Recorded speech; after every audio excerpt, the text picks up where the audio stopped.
Qiyomatdan nishona o'tayotgan kunimiz. Xotirjamlik deganni unutdi har tunimiz. Bilmam ertamiz qandoq xarobdir bugunimiz. Tog'lar turgan joyidan ko'chmaganiga shukr. Qiyomat o'z eshigin ochmaganiga shukr. Oilada er zoti o'zini bek bilmasa, ayol zoti halovat sakinada bo'lmasa, o'zbek qizi qornini ochishdan or qilmasa, tog'lar turgan joyidan ko'chmaganiga shukr. Qiyomat o'z eshigin ochmaganiga shukr.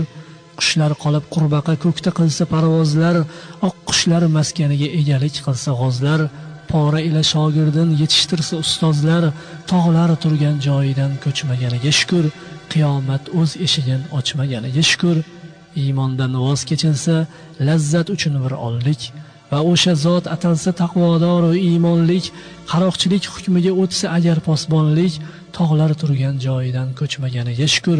Qiyomat o'z eshigin ochmaganiga shukr.